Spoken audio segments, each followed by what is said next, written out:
الرحمن الرحیم۔ ایک حدیث کا مفہوم ہے کہ قیامت کے دن ایک ایسا آدمی اگر اس کو پیدائش سے لے کر موت تک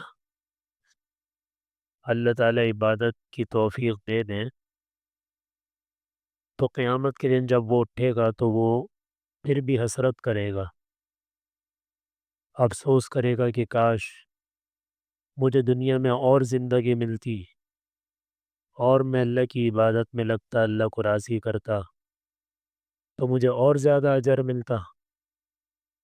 جبکہ یہ وہ آدمی ہے کہ پیدائش سے لے کر موت تک اللہ کی عبادت میں ہی لگا رہا، پھر بھی حسرت اور افسوس کرے گا۔ تو یہ جو سردیوں کا موسم ہے یہ کتابوں میں لکھا ہے الشتاء ربیع المؤمن، یہ مومن کے لیے موسم بہار ہے، نیکیوں کے لیے اور اعمال کے لیے۔ دن چھوٹے ہیں، راتیں لمبی ہیں، 12 گھنٹے کا دن ہے۔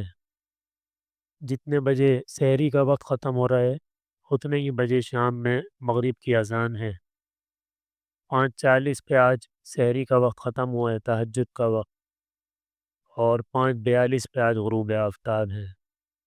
ابھی آگے اور جائے گا سحری کا وقت، تہجد کا وقت، یہ 5:55 57 تک چلا جائے۔ تو راتیں لمبی ہیں، راتوں میں عبادت کرے تو آسان، دن میں روزہ رکھنا چاہے تو آسان، پیاس کا بھی پتہ نہیں لگے گا، بھوک کا بھی پتہ نہیں چلے گا۔ گرمیوں کے موسم میں آخری فجر کی نماز 5:10 پر ہوتی ہے، تو اس کے لیے کم سے کم ہم 20-25 منٹ پہلے تو اٹھتے ہی ہیں، 4:45 پہ اٹھتے ہیں یا 5 بجے بھی اٹھتے ہیں۔ تو اب اسی وقت میں جس میں گرمیوں میں ہمیں فجر کی نماز ملتی ہے، تہجد کی نماز مل رہی ہے 5:40 پہ، اگر 5 بجے بھی اٹھ جائیں 40 منٹ ہیں، 10-15-20 منٹ نماز کی تیاری میں لگ گئے، بیت الخلاء گئے، وضو کیا، پھر بھی 20-25 منٹ بچ رہے ہیں۔ تو یہ بڑی، اس کو کہتے ہیں غنیمت باردہ، یہ ٹھنڈی غنیمت ہے، اس میں کوئی مشقت نہیں ہے، تکلیف نہیں ہے۔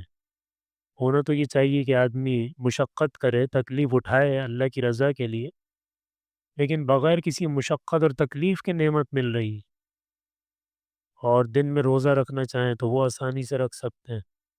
اب رات لمبی ہونے کا مطلب یہ نہیں کہ آدمی رات میں خوب بیٹھ کر گپ شپ میں لگا ہوا ہے کہ رات بہت لمبی ہے، 12-1 بجے تک لگے رہو۔ تو اپنے وقت کو قیمتی بنائیں۔ باہر آپ دیکھیں گے ہوٹلوں پہ جا کے بیٹھے ہوئے 12 بجے 1 بجے بیٹھے ہوئے، بھائی کیوں بیٹھے ہوئے ہو؟ پتہ ہی نہیں ہے کیوں بیٹھے ہیں، بس گپے لگا رہے ہیں، وقت ضائع کر رہے ہیں۔ کہ ایک تو یہ بات ہے، تو کوشش کر لیں 5 بجے بھی اٹھ جائیں گے، سمجھے گرمیوں کے لیے ہم فجر میں اٹھ رہے ہیں تو اس وقت میں اللہ تعالیٰ ہمیں تہجد دے رہے ہیں۔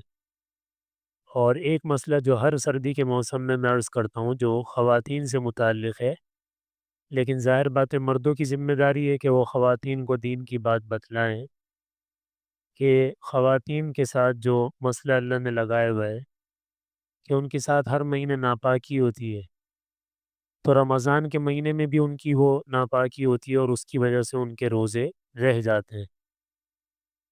تو ایسے مسئلے بھی میرے سامنے آتے ہیں کہ بعض خواتین 30 سال ہو گئے، 40 سال ہو گئے، وہ جو رمضان کے ہر سال رمضان کے روزے رہ جاتے تھے وہ قضا ہی نہیں کیے، اب اتنے جمع ہو گئے۔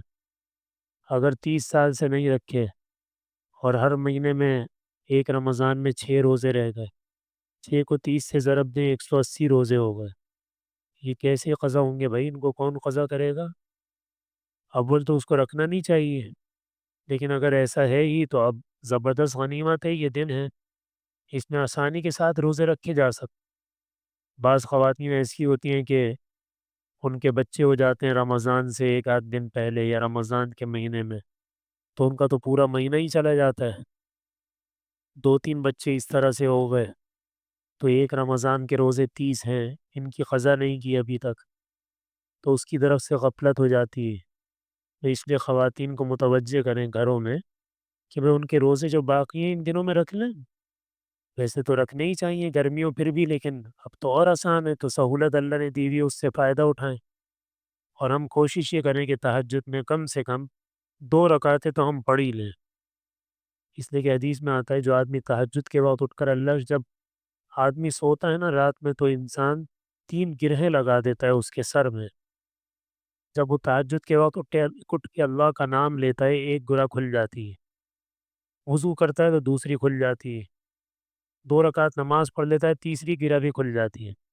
اب پورا دن وہ آدمی حشاش بشاش ہوتا ہے، اس کی طبیعت میں بھاری پن نہیں ہوتا، بوجھ نہیں ہوتا، بالکل وہ حشاش بشاش ہوتا ہے۔ اور اگر صبح صادق ہو جاتی ہے، وہ نہیں اٹھا، تو وہ گرے تو لگی رہ گئی، تو پورا دن وہ بوجھل ہوتا ہے، بھاری ہوتا ہے، اس کی طبیعت پھر صحیح نہیں ہوتی۔ اللہ تعالیٰ ہم سب کو عمل کی توفیق عطا